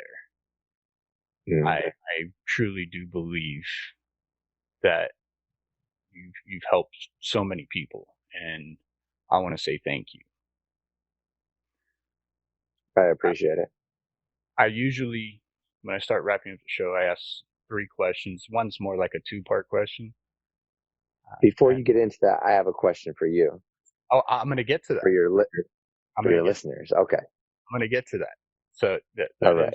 that's part of my last 3 questions. But my first question is, if you were me, the host of a podcast, okay, we'll call it Kind Knots Podcast, but you were interviewing yourself, what's the question you would have asked yourself that I may have missed, or is there something that you would want to have shared that I didn't bring up? I think we honestly hit on everything that I would have brought up, that I usually bring up to people as I'm trying to give them knowledge. I think that the biggest point that you made is the spouses or significant others, like just giving them appreciation in this, because sometimes I think that they feel like left out, and when a person is going through crisis, so their spouse feels like they're on the outside looking in, and everybody is giving the person going through cancer treatments or whatever treatments they're going through. They're giving them their energy, their praise, their love, their best wishes, but they're never like looking at the spouse and saying, like you said, thank you so much. This would not be possible without you. Absolutely. Because I think that's the biggest point to hit home. Like, Angela, without you, like, this would not be possible. I would not be able to be positive. Our kids would not have the Christmases and birthdays that they have with your planning and talking to doctors and lawyers and all that stuff. Without you, it wouldn't be possible. I would definitely be struggling a lot more now without you. So, make me a little emotional, man. Like I said, Angela, thank you for me as well as a brother firefighter to Trevor. I might not work in the same state or the same department, but he's a brother because he's in this life that we live. And if it wasn't for you, he wouldn't be able to do the things that he's doing. And I'm going to tell her, thank you, Angela, thank you for being that rock. Thank you for being that support system. Thank you for being the person he looks to for comfort. Because that's a hard job, and it sounds like you're doing it in stride. So I appreciate you for what you do for him, because without you, I might not have him as a brother. He might have been doing something else. And you're a rock that I truly believe that you have just as much of my support and my appreciation and my love as I would give Trevor as a fellow firefighter, a fellow brother. And you should also know that if you ever needed anything, just like Trevor, if you ever needed anything, and I'm sure you felt it before, all you got to do is reach out. I appreciate it. My second to last question is going to be what you were alluding to. What is something you want to ask me? You can ask me anything you want. Anything at all. You can ask the audience. You could ask me. You can make it a general question. Whatever you want. I'm an open book, and I'm going to be as open and honest as you have been. What kind of struggles and ramifications have you faced dealing with your podcast from your department, peers, family? That's a really good question. So I'll start with the family side. I started this, I posted my first episode on August 3rd. It was the Get to Know Me episode. And I was scared shitless to hit that publish button. I was scared because here I am. I'm going to hit this button. Here comes the scrutiny. Here comes the busting balls. Here comes the hate. But from my family side of it, I have been shown nothing but support. It's been a little bit frustrating with some of my family because at times when I'm recording or editing, I have to ask them to be quiet if they're home. It is like a second job, really. But I've been shown nothing but support. A month and a half before that first episode, I started prepping. I was doing research on how to start a podcast. I was doing research on equipment that may be good. I had no idea how to edit. I'm still learning audio editing, learning what converting a certain file format to another. So Jesus, I thought it was going to be, I'll just talk to somebody, record it, and then publish it, and that's it. Easy peasy. No, it is not that easy. It takes some work if you want to have semi good quality. And I say semi good quality because I'm still learning to make it better quality. And I've been shown nothing but support from my wife. It gets annoying sometimes because I'm so excited about it. It's so new. It's turned Mm, into definitely a love. It's definitely a labor of love. I found it to be. I wouldn't want to be doing. I can't see myself now not doing this anymore. On the firefighter side of it, my fellow brothers and sisters in the fire department, it's been mixed. It's been mixed reaction. On social media, I get the guys busting my balls about certain things. Uh, you know, oh, if you want to know this, just listen to What Makes Us Fire. They're trying to make fun of the, they're trying to make fun of the show, right. and then at the firehouse and stuff, people they bust balls. So, but I'm getting mixed reactions. I've been told, hey man, it's good stuff. You have awesome stuff going on. I've been told there's no way I'd come on your podcast. I've been told, why are you sharing that kind of stuff about the fire department? It's nobody else's business. I mean, it's been mixed. But quick side story, what really got me to not give a shit about the scrutinizers is I had to build my social media footprint before I even published the first episode. Right. And from that, I just started adding people, adding people, adding people. People have been requesting, and through that, on my What Makes Us Fire Facebook page, somebody posted, can somebody please message me? I need help. I'm not in a good space right now. And I messaged him, and we had like a 2 hour long conversation on Instagram, on messages. Oh, no, on Facebook, excuse me. And he was really appreciative of it. The night ended. I went to sleep and I woke up the next day and I was editing some videos and I'm getting a video call from the gentleman I was talking to. I was like, holy crap. So I answered it. And the first thing that came out of his mouth was, I just wanted to tell you, thank you. You saved my life last night. All I did was talk to the guy. Right. But if it hadn't been for me doing this, had it not been for me uh, putting myself out there and doing this whole process, who knows what might have happened. Yeah. And it was that moment I finally realized this is a good thing. Who cares about Yeah. the naysayers? Who cares about the people busting balls? Who cares about the people hating on me? If me doing this helps one person like it did that guy, it's worth it. The guy's from the UK, by the way. He's from England. That is Yeah. crazy. Yeah.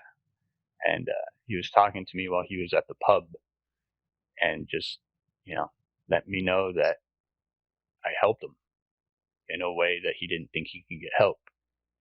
And all I did was listen and talk. And that's what hit me.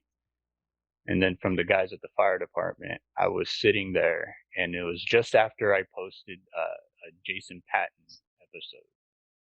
Mm-hmm. And I know you know who Jason Patton is. Right. Everybody knows who Jason Patton is in the fire service. Well, I messaged him out of the blue. I took a shot in the dark like I did with you. I messaged him and he responded and he was totally down with doing the podcast. Mind you, I maybe had 200 followers, 300 followers on Instagram, maybe 400 people on Facebook at the time, but he was still willing to help.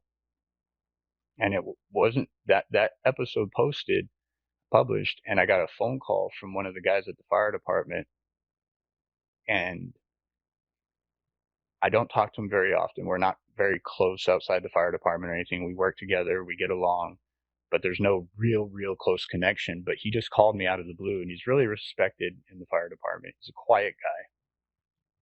He called me and he just said, hey man, I just wanted to tell you, keep up the good work. You're doing good. I didn't know what he was talking about at first because those were the first words that came out of his mouth. And I was like, I'm sorry. And he goes, your podcast, man, keep it up. It's awesome. And that was the first call I got, or first person from the department that just out of the blue, no questions asked, just told me, you know, what I'm doing was good.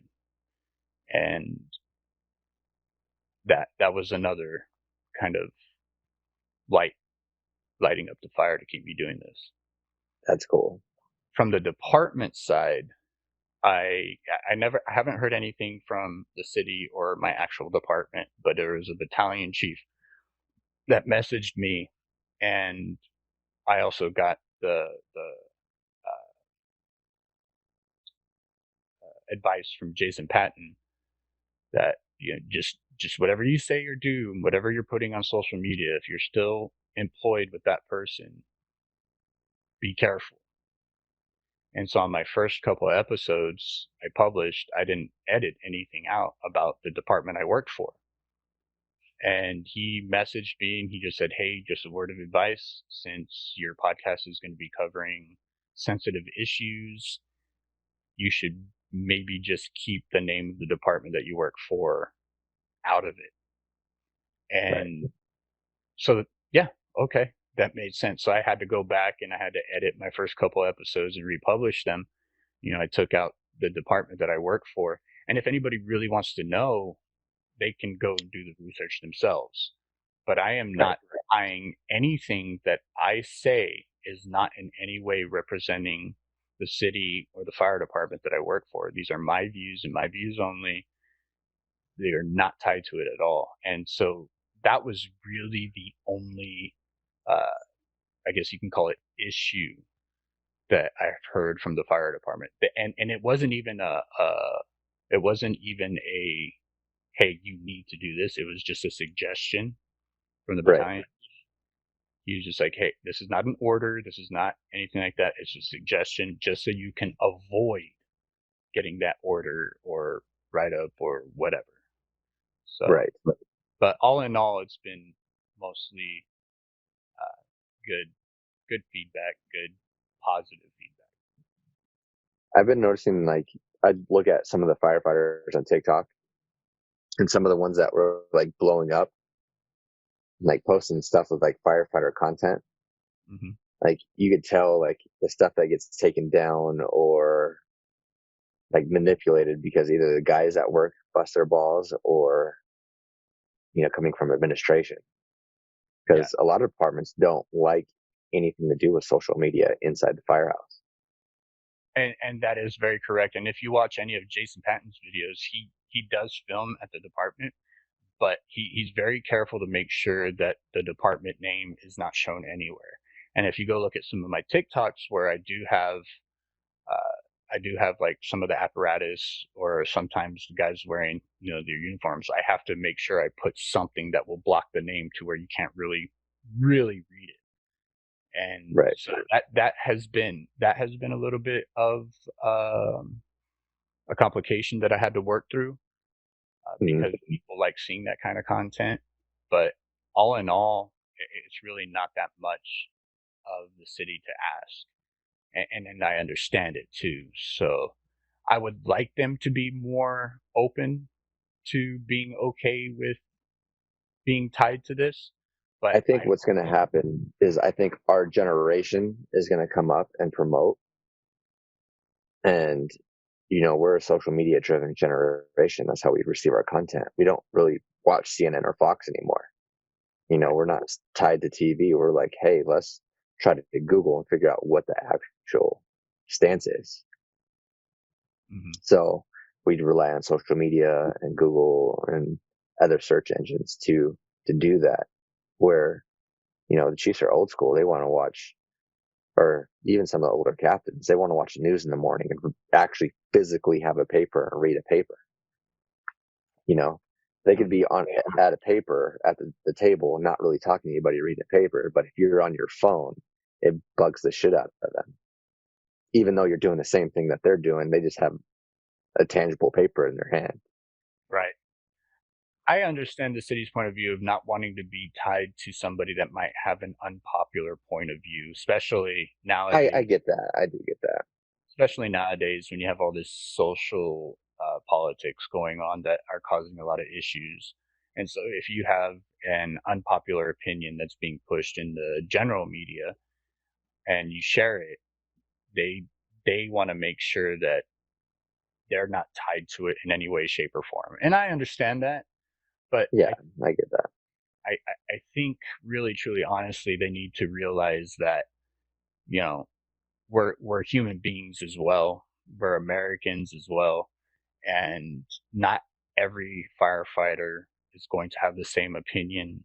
Not every person's going to have the same opinion as somebody else or as, the general public or the most popular Mm. opinion. That should be okay because we are diverse in what we do, but they're watching out for themselves. They don't want to be condemned by, your social media justice warriors or anything like that. They don't want to be the next story on CNN where this firefighter Mm. said this and he's tied to this department and this department didn't condemn him for it. So they don't want to go through that. So I understand it. It's frustrating, but it's understandable. I think social media is huge. I think that we could do such a good job with social media and like having the public understand what we actually do, whether it's training, whether it's like, I think there's like a lot of good content that like a day in the life of firefighters or, just kind of taken throughout the day so they can see what firefighters do throughout the day or their training or just different individuals or personalities at work. I Well, think that's the content that people want to see. and I think it could do really good stuff. A perfect example is a story from the New York firefighters that just saved those three people, but they were Mm. condemned on how they dragged them out. And I'm like, that's how we're trained to keep people out of smoke. We drag them. Like, I know it's not pretty, and it looks like, we're just dragging people and not caring, but no, we're doing the best thing possible for them in that situation. And had we Right. been able to share that on social media, had we been able to share our training on how we're taught and why it's like that on social media, maybe that wouldn't have been an issue when people saw that. Maybe people would be like, Mm. oh, okay, now I understand why they do that. Oh, it's not it. I know it doesn't look pretty. It doesn't look great, but I understand why they did it instead of Right. automatically condemning them. But because Right. people aware and people are not misinformed, they're just not informed at all. It Right. puts a bad perception out. And I think you're right. Social media can help that, but it's going to take an administration in the city to be willing to put themselves up for that same scrutiny that you and I are Right. when it comes to opening up about stuff like that. But yeah, you're absolutely right. I think social media in our generation, it's slowly going to turn into that. I really truly believe that. Because there's always going to be something else. There's going to be a next YouTube. There's going to be a next Instagram, TikTok, whatever. There's always going to be the next. Yeah, absolutely. All right. My last question for you, Trevor, before I let you go is, and I ask everybody this at the end of my podcast, is what do you think it is that makes us fire? And when I say us fire, I mean you, your wife, your kids, your fellow brothers and sisters, the people behind them, me. What do you think it is that makes us the civil servants? What brought us to that? Because what makes us fire can be taken two different ways, right? For Mm. a listener can listen to this and be, okay, this is what makes them fire. What they're hearing is, what they're taking in. Okay, this is what makes firefighters or civil servants who they are.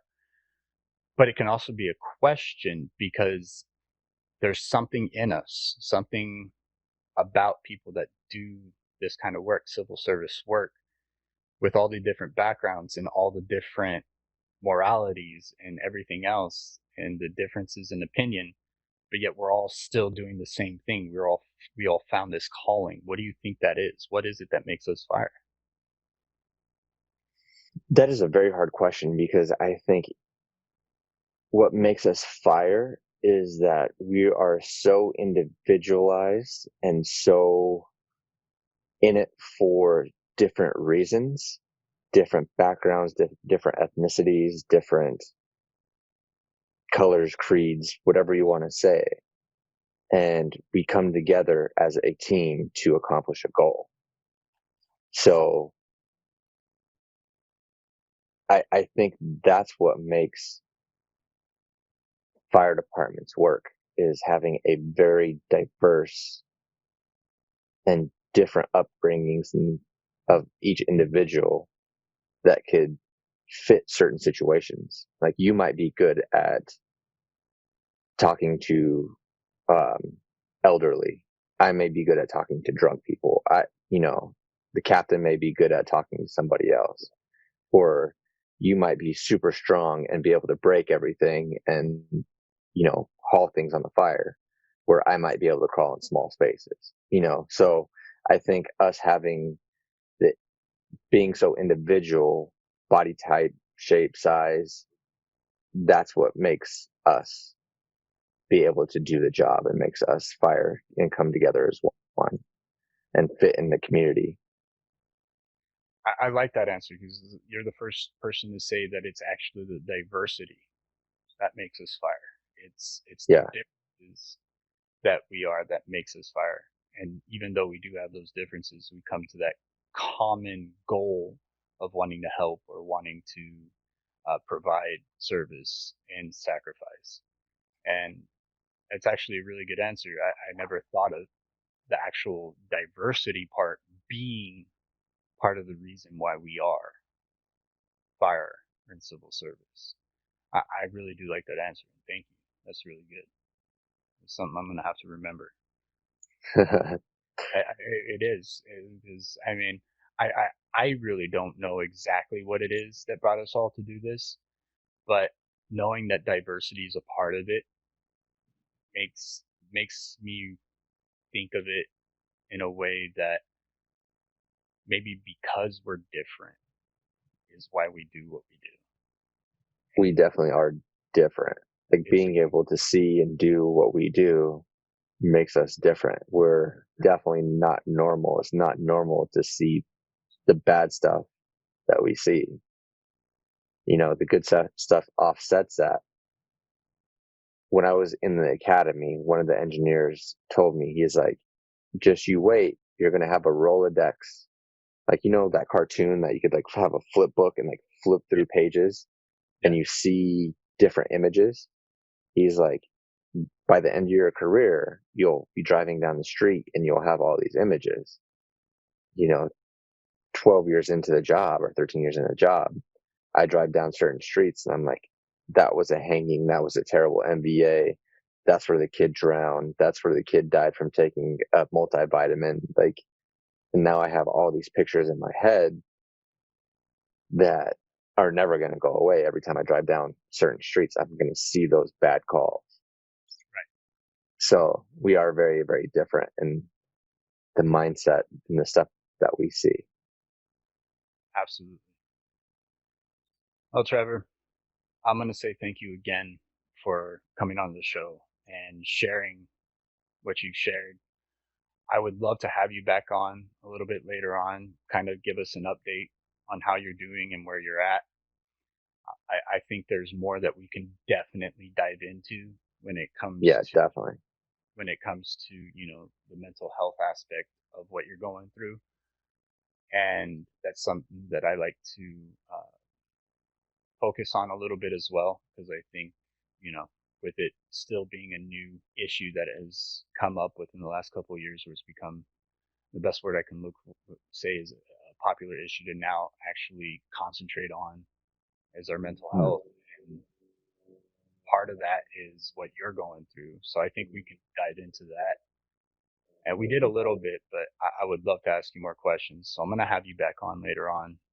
Definitely. I'd love to. Good luck on your next few chemos. I'm looking forward to seeing the dances. You'll definitely see him. I know I will. Good or bad, you will see him. I will definitely see him. Good or bad, I'll still be posting content. Yeah. And I want to thank you again for just being open and honest, man. And I also want to thank your support system, your wife, Angela, and your kids for everything that they've done for you. Trevor, brother, you're an inspiration, man. Keep it up. Awesome. Thank you so much for having me, Josh. I appreciate it. All right, What Makes Us Fire family? This is Trevor. Trevor, you want to say bye? Have a good one, guys. Thank you for listening. Guys, and don't forget, follow Trevor on TikTok under Kind Knots, or look him up, Trevor Madrid. You can't miss it. It's the guy dancing with all the tubes attached to him. And follow him on Instagram. And if you see some merchandise that you like these shirts, people on YouTube that can see that, they're pretty awesome. They fit great. They feel good. Go ahead and purchase one. Show your support for them. What Makes Us Fire family, you guys be safe, have fun, and remember, show some peace. All right. What did I tell you? What a story, right? Man, the strength Trevor shows has been phenomenal for everyone that follows him and reaches out to him and looks up to him for inspiration going through cancer. Trevor Madrid, thank you again for coming onto the show, man. What Makes Us Fire family, I know, is very, very thankful for you sharing your story. Guys, please remember, follow us and share. You can follow us with the @WhatMakesUsFire on Facebook, Twitter, Instagram, TikTok. You could also follow us on YouTube with What Makes Us Fire, one word, space podcast. And of course, if any of you need any help, need any information that I can provide, please reach out to me. You can email me at whatmakesusfire@yahoo.com. You guys, I say it at the end of every show. You truly are amazing. You truly are loved by me, and I thank you. Please continue to share. Please continue to listen. I'm going to have a hell of a lot more badass guests on the show like Trevor. Y'all stay safe out there. Have fun. And remember, let's show some peace.